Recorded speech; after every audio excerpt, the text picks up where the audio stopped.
तीसरे टर्म में इस देश की इकोनॉमी दुनिया में तीसरे नंबर पर होके रही। आज हम बात कर रहे हैं इंडियन इकोनॉमी की। तो जैसे कि हमारे प्राइम मिनिस्टर नरेंद्र मोदी जी कहते हैं कि थर्ड टर्म में हमारी जो इकोनॉमी है वो थर्ड लार्जेस्ट हो सकती है। ये मुमकिन है क्योंकि इंडियन इकोनॉमी में स्कोप बहुत ज़्यादा है, चाहे आप ले लीजिए टेक्सटाइल सेक्टर, ऑटोमोबाइल सेक्टर या कोई भी सेक्टर।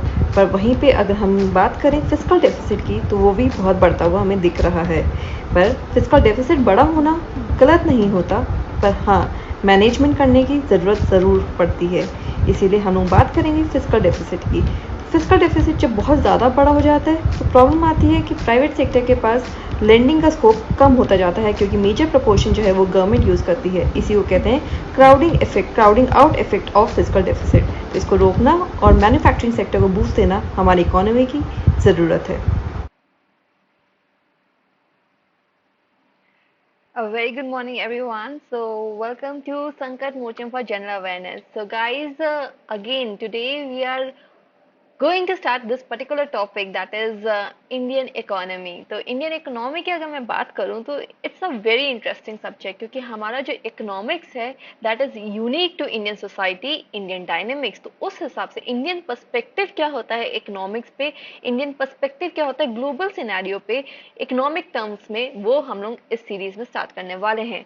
तो again the idea here is कि हम लोगों को ऐसे पढ़ना है या ऐसे टॉपिक्स को being a citizen of India ऐसे समझना है कि वो इंडियन पर्सपेक्टिव को दे सके। तो अगेन जो हम लोग सबसे पहली न्यूज के बारे में बात करने वाले हैं वो है कि हमारे जो प्राइम मिनिस्टर है नरेंद्र मोदी जी, उन्होंने बात किया है कि इंडियन इकोनॉमी जो है उनकी थर्ड टर्म में, यानी कि आने वाले 5 सालों में अगर हम बात करें, यानी next 5 years in broader terms, हम लोग थर्ड बिगेस्ट इकोनॉमी बन जाएंगे। तो एज आई सेड, तो दिस आइडिया कि हम लोग जो थर्ड बिगेस्ट इकोनॉमी बन सकते हैं, ये पॉसिबिलिटी 100% है, क्योंकि given the kind of asset creation that we are engaging in, population dynamics जिस हिसाब से हमारे पास है, और हमारे जो सेक्टर्स हैं अगेन उसमें जो हम लोगों का रोल है, या वो हम लोग देख लें हमारा सर्विस सेक्टर, मैन्युफैक्चरिंग सेक्टर या प्राइमरी सेक्टर। जैसे प्राइमरी सेक्टर एग्रीकल्चर की बात करें तो हम लोग कहते हैं कि हाँ एग्रीकल्चर में इतनी इनकम नहीं है, पर अगर आपको पता होगा कोविड टाइम्स में एग्रीकल्चर ने बहुत इंपॉर्टेंट रोल प्ले किया था।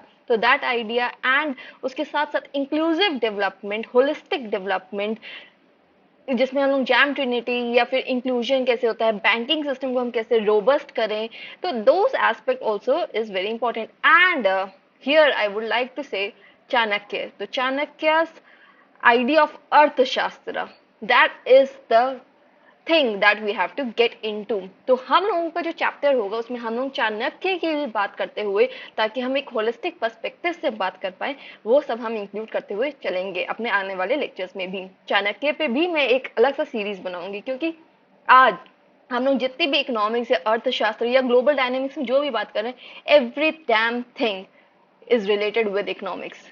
ठीक है, आप अगर मूवीज की बात कर लीजिए, क्यों मूवीज में जिस तरह का रिप्रेजेंटेशन होता है, जैसे कि अगर बात करें तो जब डिप्रेशन यानी कि ग्लोबल डिप्रेशन होता है, तो उस वक्त अगर हम बात करें जब इकोनॉमिक्स जो है वो नीचे जा रही थी, तब again angry angry young man वाला जो फिनोमिना था, अमिताभ बच्चन का अगर आप देखें, मैं अमिताभ बच्चन से कर रही हूँ ना कि ब्रिटेन से, बल्कि अगेन क्योंकि ब्रिटेन में भी एंग्री यंग फिनोमिना आया था, पर वो अलग है, उसकी बात हम लोग बाद में करेंगे। पर यहाँ पे अगेन अमिताभ बच्चन, तो दैट आइडिया, ठीक है। तो इसलिए इकोनॉमिक्स जो है वो मूवी से भी रिलेटेड होता है, इकोनॉमिक्स जो है हमारी क्रिएटिविटी से रिलेटेड होता है, इकोनॉमिक्स जो है हमारे इन्वेस्टमेंट सिनारियो से रिलेटेड होता है, इकोनॉमिक्स जो होता है हम लोगों को कैसे आगे बढ़ना है, हमारे सोशल सेक्टर को कैसे प्रोग्रेस करना है, सबसे रिलेटेड होता है। तो that is what we are going to start. तो आज हम लोग बात करने वाले हैं जो मोदी जी की स्टेटमेंट है, उसी के साथ हम लोगों को बात करना है फिजिकल डेफिसिट की भी। तो फिजिकल डेफिसिट जो है हमारा काफी हाई है। अब फिजिकल डेफिसिट होता क्या है, फिजिकल डेफिसिट क्या इम्प्लीकेशन है, फिजिकल डेफिसिट क्या सिर्फ बुरा ही है, ये सब बातें हमको डिटेल में करनी है। So yes, without any further delay, let's get to the topic itself. Okay, हम लोग यहाँ पे सीधा सीधा टॉपिक ही को एनालाइज करेंगे। तो अगर मैं फिजिकल डेफिसिट की बात करूं, this idea of physical deficit, physical deficit, तो ये जो फिजिकल डेफिसिट है, it is what, it is simply revenue minus expenditure. Revenue minus expenditure को हम कहते हैं फिस्कल डेफिसिट। तो आइडिया क्या होता है कि हमारी क्या इनकम है उसमें से हम क्या खर्चा कर देते हैं उसको हम कहते हैं डेफिसिट। अगर ज्यादा हम लोग कर रहे हैं खर्चा तो वो प्रॉब्लमेटिक हो जाता है। पर अगेन खर्चा जो है, दिस आइडिया ऑफ खर्चा जो होता है ये सिर्फ और सिर्फ निगेटिव नहीं होता, इसमें पॉजिटिव्स भी होते हैं, क्योंकि खर्चा करोगे तभी तो अपना असेट क्रिएट करोगे। कैपिटल एक्सपेंडिचर हो गया, जैसे रेवेन्यू एक्सपेंडिचर से वो हम सैलरी पेंशन निकालने में कर देंगे खर्चा, वो प्रॉब्लमेटिक है। बट अगर हम उसको असेट क्रिएशन में कर रहे हैं, जैसे हमारे इकोनॉमिक सर्वे ने भी ये बात की थी आज से 2 साल पहले कि हाँ हमारा फिजिकल डेफिसिट जो है कोविड टाइम से हाई गया है, बट अगर हम देखा जाए तो वो एक तो नेसेसिटी होती है, तो आउट ऑफ नेसेसिटी भी हम लोग करते हैं। एक तो होता है फर्स्ट फिनोमिना नेसेसिटी, तो वो इंपॉर्टेंट हो जाता है। कोविड में टाइम से हमारा बहुत ज्यादा गया था। सेकंड अगर हम बात करें तो अगर हमारा एक्सपेंडिचर कैपिटल कैपेक्स यानी कैपिटल एक्सपेंडिचर हो रहा है, हम लोग इंक्लूड कर पा रहे हैं, अपने एसेट्स बना सकते हैं, अपने रोड्स बना सकते हैं, क्योंकि अगर रोड्स बनाते हैं या फिर हम अपना अगर कनेक्टिविटी को अच्छा करते हैं, लॉजिस्टिक्स को अच्छा करते हैं, तो क्या होगा कि हमारा जो जीडीपी है वो रेम्यूनरेटिव रेट से बढ़ेगा, and that is what gives us an as.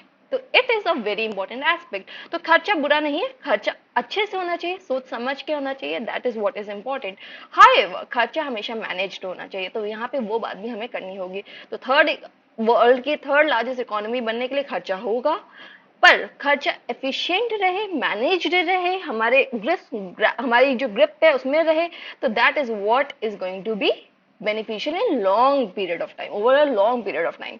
So this is what it is. And अगर हम लोग बात करते हैं तो सबसे पहले जो कि आज का टॉपिक है फिस्कल डेफिसिट। तो अगेन मैं आपको पूरा आइडिया दे चुकी हूँ फिजिकल डेफिसिट होता क्या है। आज हम लोग पढ़ेंगे इसका इम्प्लीकेशंस क्या होता है। तो physical deficit again elevated levels पे है, हाई लेवल्स पे है इंडिया का फिजिकल डेफिसिट, और इसके बारे में हमें ये भी पता लगता है कि कोविड 19 के टाइम्स में, जैसे कि हम बात कर चुके हैं, तो कोविड 19, अब ये कहेंगे कि कोविड 19 के टाइम में बहुत ज्यादा तो उसको रोक सकते थे, पॉसिबिलिटी नहीं थी, क्योंकि again everything is to be manage, necessity हो गया, या फिर क्योंकि खर्चा नहीं करेगी गवर्नमेंट, कौन रिस्पॉन्सिबल, बिकॉज इंडिया की जो इकोनॉमी है, इवन एज चाणक्य सेज कि हमारा जो आइडिया है वो वेलफेयर अप्रोच की तरफ है, welfare approach plus treasury approach. ठीक है, this is what Chanakya has said कि वेलफेयर और ट्रेजरी दोनों को मैनेज करते हुए ही हम लोगों को अपनी इकोनॉमी को आगे बढ़ाना है, क्योंकि ट्रेजरी खत्म हो गई। आज अगर जैसे मैं यहाँ पे बात करूं मैकियावेली की भी, तो मैकियावेली और चाणक्य, ठीक है, Chanakya is supreme and Machiavelli is also on that line of thought. तो मैकियावेली क्या कहते हैं कि एक दया, अगर आप कही जाए, मैं आपसे कोई इंसान आ रहा हूँ, मैं राजा हूँ, ठीक है, किसी ने अपना दुख बताया, मैं कह दूंगी दो दो जितना इसको नीड है, ठीक है, पूरे हमारे राजकोष से निकाला जाए पैसा और दे दिया जाए, ऐसा दुख दया हमको इस दया को करने ही होगा, ताकि दुख ना हो इकोनॉमी में, हमारे लोग, हमारे पीपल है, हम उन्हीं के लिए हैं। तो इस तरह से मैंने अपना पूरा का पूरा ट्रेजरी दे दिया। अब आगे क्या हुआ, सूखा पड़ा, मैं कुछ नहीं कर पा रही हूँ, क्योंकि मेरी ट्रेजरी तो दया में चली गई पहले ही। मैं कोई इंफ्रास्ट्रक्चर या फिर एग्रीकल्चर में इन्वेस्टमेंट इंप्रूवमेंट करने के लिए मेरे पास पैसा ही नहीं है। अब मैं क्या करूंगी, उस वक्त तो लोगों ने मेरी तारीफ बहुत की, पर आज जब मैं इंप्रूवमेंट नहीं कर पा रही हूँ, लोग मेरी बुराई करेंगे, अगली बार मेरे को इलेक्शन में नहीं जिताएंगे, क्या मेरे खिलाफ रिवोल्ट हो जाएगा। तो इसीलिए वॉट इज इंटेलिजेंस इज कि वेलफेयर को ध्यान में रखते रखते ट्रेजरी, तो हर वक्त चैरिटी करना is not good, but charity ना ही करना इज ऑल्सो नॉट गुड। तो गवर्नमेंट को इसलिए दोनों अप्रोचेस को एकदम ध्यान में रखना। तो इधर हम लोगों ने चाणक्य की भी बात कर ली और मैकियावेली की। तो अगेन हमारी पर्सनैलिटी डिबेट्स में भी अगर इकोनॉमिक्स पे टॉपिक आ जाए, तो हम लोगों को उस पे भी कैसे चलना है आगे, या फिर हमें इंफॉर्मेटिव कैसे रहना है, वो भी हम लोग सीखते जाएंगे। हम लोग इसको ट्रेडिशनल वे जैसे सब लोग पढ़ते हैं वैसे नहीं पढ़ने वाले, हम लोग यहाँ पे इनोवेटिव आइडिया के साथ पढ़ने वाले हैं। ठीक है, तो दैट इज देयर। एंड अगर मैं बात करूँ तो कोविड 19 से पहले तो पैंडेमिक, तो death levels were among the highest in the developing, मतलब अगर इंडिया का देखा जाए तो डेथ लेवल जो है डेवलपिंग वर्ल्ड में भी हमारा हाईएस्ट में ही रहता है। डेवलपिंग एंड इमर्जिंग इकोनॉमीज अगर मैं बात करूं, जो नई नई मतलब इमर्ज हो रही हैं, ब्रॉडन हो रही हैं, उनमें भी अगर देखा जाए तो pandemic pushed the envelope further. Pandemic की वजह से और ज्यादा हमारा होने लगा फिजिकल डेफिसिट, तो यहीं पे प्रॉब्लम हमें देखती है। तो इसलिए debt management, this idea of debt management is something very important. ठीक ठीक है, इसीलिए हम लोग एक एक्ट भी लेके आए थे, FRBM एक्ट, जिसको कहते हैं fiscal responsibility budget management act, कि government has to be responsible, both central and state governments have to be responsible, because there is a certain bracket जिसके अंदर हम लोगों को काम करना होता है। तो कॉन्सिक्वेंसेज यहीं पे इसीलिए इंपॉर्टेंट हो जाता है कि कॉन्सिक्वेंसेज क्या होते हैं, व्हाट आर द कॉन्सिक्वेंसेज। इस एक्ट को भी हम लोग काफी डिटेल में एक पर्टिकुलर लेक्चर में पूरा डिस्कस करेंगे। हाउएवर इधर हम लोग फिस्कल डेफिसिट जो कि हम समझ चुके हैं कि होता क्या है। तो अगेन फिस्कल डेफिसिट का इम्प्लीकेशन बुरा नहीं होता है, बहुत ज्यादा पॉजिटिव भी होता है, पर अगेन बहुत ज्यादा होगा तो प्रॉब्लम होगी। तो कॉन्सिक्वेंसेस क्या रहे हैं, तो सबसे पहले अगर कॉन्सिक्वेंसेस करते हैं, इस पर डायरेक्ट क्वेश्चन आ सकता है, डायरेक्ट डिबेट हो सकती है। तो सबसे पहला जो कॉन्सिक्वेंसेस है वो ये होता है कि crowding out of capital expenditure, कि जो कैपिटल एक्सपेंडिचर अगर आप फिस्कल डेफिसिट में ही करते रहेंगे, और फिस्कल डेफिसिट में भी अगेन रेवेन्यू एक्सपेंडिचर आपका ज्यादा हो रहा है, तो प्रॉब्लम ये होती है कि क्राउडिंग इफेक्ट होता है। जो आप कैपिटल में लगा सकते थे या फिर जो प्राइवेट सेक्टर के पास स्पेस रहता, वो कहीं ना कहीं हमको कम होता हुआ दिखता है, क्योंकि मेजर तो गवर्नमेंट ले जा रही है। ठीक है, ये सारे जो लोन्स है उसका मेजर प्रोपोर्शन गवर्नमेंट ले जाएगी, और ऊपर से वो रेवेन्यू एक्सपेंडिचर में चला जाएगा। तो कहीं ना कहीं प्रॉब्लम क्या होगी कि क्राउडिंग आउट, मतलब कि स्पेस कम हो जाएगा, और केपेक्स अगर कम होगा तो इकोनॉमी जो है वो लॉन्ग टर्म में ग्रो उस रेट पे नहीं कर पाएगी जिस रेट पे करना चाहिए। तो that is a problem. Okay, तो revenue expenditure is a problem, definitely it is a problem. Second ये होता है कि second consequence, hope it this term crowding out effect is very clear, because इस पर डायरेक्ट क्वेश्चंस हमारे CAPF exam में भी क्राउडिंग आउट, इस बार का ही एग्जाम था उसी में ही दे दिया था कि what do you understand by crowding out. तो दिस आइडिया अब किसी भी एग्जाम में किसी भी डिबेट में ये क्वेश्चन आ सकता है, this is in very much in use. ठीक है, सेकेंड अगर मैं इफेक्ट बात करूँ तो रिड्यूस एबिलिटी अगर बहुत ज्यादा हो रहा है, तो जैसे इसी पॉइंट से डिराइव होता है रिड्यूस्ड एबिलिटी ऑफ गवर्नमेंट। ठीक है, रिड्यूस एबिलिटी ऑफ गवर्नमेंट, क्यों? क्योंकि ऑलरेडी इतना बर्डन हो जाए, तो कहीं ना कहीं जो शॉक्स है टू रिस्पॉन्ड टू शॉक्स, ठीक है, ये प्रॉब्लम हो जाती है कि रिड्यूस्ड एबिलिटी हो जाती है। ऑलरेडी उन लोगों को इतना तो करना ही है, तो उनका जो स्पेस है, जैसे कि अगेन मैं बात करूंगी पॉलिसी की कि कैसे हम लोगों के पास काउंटर साइक्लिकल पॉलिसीज होती है, कि अगेन अगर मार्केट में बहुत ज्यादा इन्फ्लेशन हो रहा है तो उसको काउंटर करने के लिए गवर्नमेंट के पास बहुत सारे इंस्ट्रूमेंट होते हैं, RBI के पास बहुत सारे इंस्ट्रूमेंट होते हैं। इसको हम मॉनेटरी पॉलिसी की क्लास में लिंक करते हुए पढ़ेंगे। तो यहाँ पे बात होती है कि रिड्यूस एबिलिटी, तो अगेन अगर सिंपल टर्म से मैं समझू तो गवर्नमेंट जिस तरह से कंट्रोल कर सकती है इन्फ्लेशन को, जैसे इन्फ्लेशन बहुत हाई चल रहा है तो इन्फ्लेशन को कम करने के लिए कुछ कुछ रेट्स को बढ़ा सकती है, तो इस तरह की जो चीजें वो कर सकती है। पर अगर ऑलरेडी फिस्कल डेफिसिट बहुत ज्यादा है तो उसको गवर्नमेंट को वहां पे भी देखना पड़ता है, तो उस चीज को मैनेज करने के लिए कहीं ना कहीं प्रॉब्लम होती है। तो रिड्यूस एबिलिटी होती है टू रिस्पॉन्ड टू शॉक्स। अगर इकोनॉमी में कोई शॉक आ जाए, जैसे कोविड-19 ही देख लो, तो अचानक से बढ़ाना पड़ गया, there was no other instrument. तो द आइडिया इज कि अगेन ऑलरेडी अगर हाई रहेगा तो आपको रिस्पॉन्ड करने की जो क्षमता है या कैपेसिटी है उसमें कमी आती हुई हमें दिखती है। थर्ड हो जाता है कर्टेल्ड लैंडिंग। ये भी हम लोग फर्स्ट पॉइंट से ही डिराइव करें। देखिए एक ही पॉइंट होता है इकोनॉमिक्स में, उसके आसपास आप डिराइव करते हैं पॉइंट्स, तो वो आर्ट होती है, वो हम लोगों को सीखनी है। तो curtailed lending to manufacturing sector. अब मैन्युफैक्चरिंग सेक्टर अगर मैं इस सेक्टर की बात करूं तो this is actually a base. ठीक है, manufacturing sector is a base of every economy. ठीक है, क्योंकि एग्रीकल्चर सेक्टर हो गया, एक सर्विस सेक्टर हो गया, इनका स्कोप जो है वो एक तरह से मतलब बहुत ज्यादा है, पर मैन्युफैक्चरिंग सेक्टर अगर एफिशिएंट तरह से काम करे और ग्रो करे तो वो एक मल्टीप्लायर इफेक्ट लेके आता है। दैट मल्टीप्लायर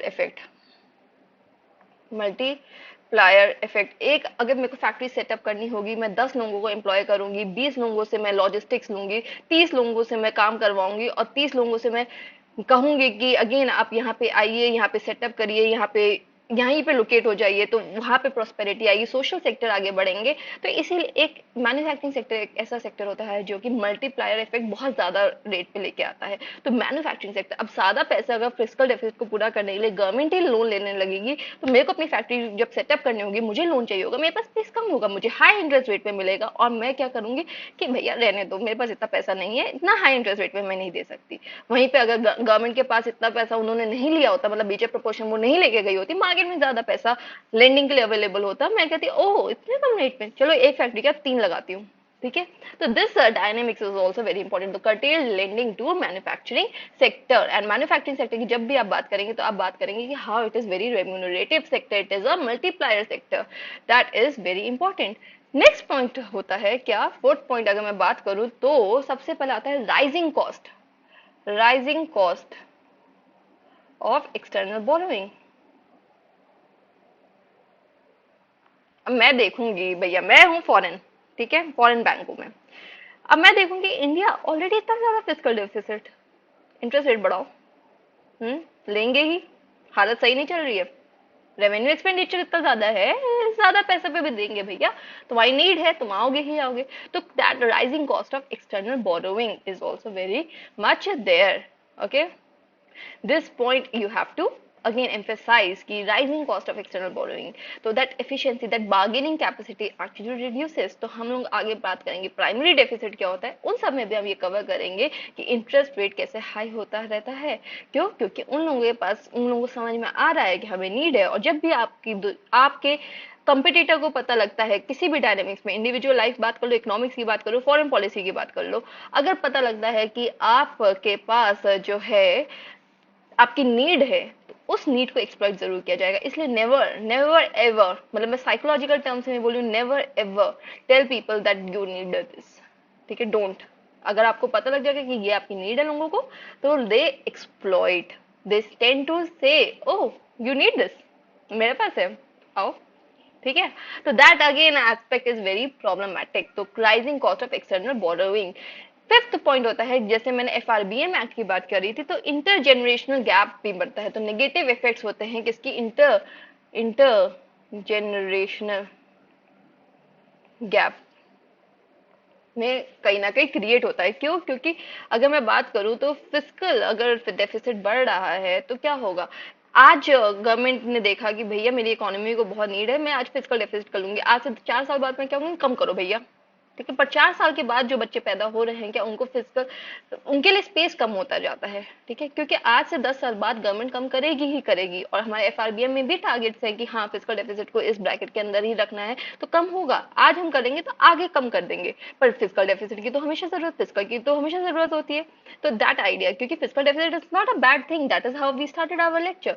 तो वहां पे स्कोप कम हो जाएगा, क्योंकि हम आज ही खर्चा कर देंगे तो कल के लिए क्या रहेगा। तो दिस इज द आइडिया। तो यहाँ पे हम लोगों ने कॉन्सिक्वेंसेज की बात कर ली कि क्राउडिंग आउट इफेक्ट हो जाता है, रिड्यूस्ड एबिलिटी होती है कि शॉक्स को मीट नहीं कर पाएगी गवर्नमेंट, कर्टेल्ड लेंडिंग हो जाएगी, और एक्सटर्नल बोरोइंग की कॉस्ट बढ़ जाएगी, इंटरजेनरेशनल गैप बढ़ जाएगा। तो दैट इज देयर। अब इसका अगेन आइडिया क्या है, सोल्यूशन क्या है, towards the solution again that also we have to talk about. तो सबसे पहला ये होगा कि increasing the idea of revenue receipts, revenue receipts को बढ़ाइए, ठीक है, रेवेन्यू एक्सपेंडिचर को कम करिए, रेवेन्यू रिसिप्ट्स को बढ़ाइए। तो जो हमारे पास इनकम आ रही है, दैट इज आइडिया, ये इनकम जो है हमारी वो बढ़नी चाहिए, that is the basic idea. तो टैक्सेस को नहीं बढ़ाना, टैक्स को अगेन बहुत ज्यादा टैक्स भी नहीं बढ़ा सकते, क्योंकि वो प्रॉब्लमेटिक हो जाता है, क्योंकि ज्यादा टैक्स होगा तो मैं चोरी करूंगी, कम टैक्स होगा मैं कहूंगी इतना कौन सा दिले, दे दो भैया, ठीक है, इतना मैं सीए वे को क्या एम्प्लॉय करूं, दे दो पैसा, ठीक है। पर अगर बहुत ज्यादा पैसा होगा, सीए को एम्प्लॉय कर लो ना, उसकी फीस कम पड़ेगी मेरे को। तो इसलिए बहुत ज्यादा टैक्स नहीं बढ़ा सकते, पर हाँ एफिशिएंट टैक्स कलेक्शन सिस्टम होना चाहिए, एक एफिशिएंट तरीके से हम लोग बात करें कि हाँ ये सिस्टम में कोई चोरी ना कर पाए, ठीक है। तो दैट इज इजी होना चाहिए, इजी टैक्स कलेक्शन सिस्टम होना चाहिए। और भी बहुत तरह होते हैं जिससे हम लोग अपना अगेन वेलफेयर को भी एनहेंस करेंगे अगर हमारे पास रेवेन्यू अच्छा होगा। तो दैट इज देयर। एंड इसके बाद अगर देखा जाए तो फिस्कल कंसोलिडेशन की तरफ हम लोगों को जाना चाहिए। तो this idea of fiscal consolidation की तरफ जाना चाहिए, this is a very important aspect. तो फिस्कल कंसोलिडेशन की तरफ हम लोगों को जाना चाहिए। And again rethinking. अब फिस्कल कंसोलिडेशन कैसे होता है, पहले तो सिस्टम एफिशिएंट करिए, तो rethinking the role of the state. तो स्टेट की अगर मैं बात करूं तो स्टेट जो है इनके पास सबसे ज्यादा, मतलब यहाँ पे हम देखते हैं कि फिजिकल डेफिसिट में वो काफी इंपॉर्टेंट रोल प्ले कर रही है, क्योंकि उनके बहुत सारी रिस्पॉन्सिबिलिटी होती है। तो यहीं पे बात आती है कि जैसे कि स्टेट, अब स्टेट में बात करें तो उनके पास डिस्कॉम्स का, जैसे कि जो इलेक्ट्रिसिटी में जो वो हो रहे हैं, लॉसेस हो रहे हैं, उन सबको पूरा करने के लिए कहीं ना कहीं स्टेट पे भी इफेक्ट आता है, तो उन सब चीजों को भी हम लोगों को मैनेज करना चाहिए। उस पे भी हम देखेंगे स्टेट का जो रिस्पॉन्सिबिलिटी है उसको कैसे एफिशिएंटली पूरा पूरा कर सके। तो एक पूरा मतलब कि एक मैनेजमेंट फिजिकल फेडरलिज्म को पूरा करते हुए हम लोगों को एक तरह से एंगेजमेंट करना चाहिए, कैसे हम उसको कम कर सकते हैं। तो that is also very important. Okay, so and second चीज है कि पॉपुलिस्टिक मेजर, जैसे कि बहुत सारी स्टेट्स ऐसे होती है जो पॉपुलरिस्टिक आइडिया पे आ जाती है कि हाँ इतना फ्री बीज जिसे कहते हैं फ्री बी कल्चर। ठीक है, तो इसको कम करना चाहिए, फ्री बी कल्चर को कम करना चाहिए। एक तो हो गया जैसे रिफॉर्म्स होनी चाहिए, डिस्कॉम रिफॉर्म्स की हम लोगों ने बात की, तो एक जगह हमने बात करी डिस्कॉम रिफॉर्म्स का एग्जांपल देते हुए हमने कहा है कि हाँ एक तरह से साथ में आके हम लोगों को बात करनी चाहिए कि कैसे हम इस सबको इस तरह की प्रॉब्लम्स को सॉल्व कर सकते हैं। सेकंड जो फ्रीबी कल्चर है, जो पॉपुलरिस्टिक मेजर्स है, जैसे कि इतना मतलब मुफ्त मुफ्त मुफ्त स्टेट गवर्नमेंट कह देती है, इलेक्शन आता है तो कह देती हैं, या फिर तो अगेन वो भी कहीं ना कहीं प्रॉब्लम होती है, क्योंकि उससे हमारा एक्सपेंडिचर तो कम नहीं हो रहा है। हमें एक्सपेंडिचर या फार्म लोन को माफ कर देना, क्या वो सॉल्यूशन है? फार्म लोन का भी एक अलग सा ही डिबेट है, तो उस सबको भी आप इंक्लूड कर सकते हैं। इसीलिए यहाँ पे इंपॉर्टेंट हो जाता है कि हम इसको कैसे हैंडल करें, that again becomes very important.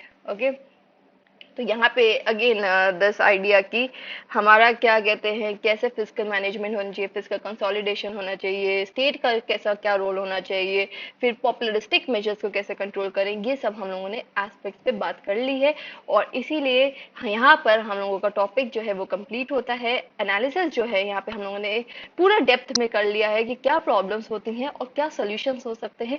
Again क्या थर्ड लार्जेस्ट इकोनॉमी बनने का सपना हमारा पूरा हो सकता है? क्या हम थर्ड, क्या हम लोग एक जमाना आएगा जिसमें हम लार्जेस्ट इकोनॉमी भी बनेंगे? क्यों? क्योंकि Indians they have the ability and they have the guts to actually have this idea of achieving great things.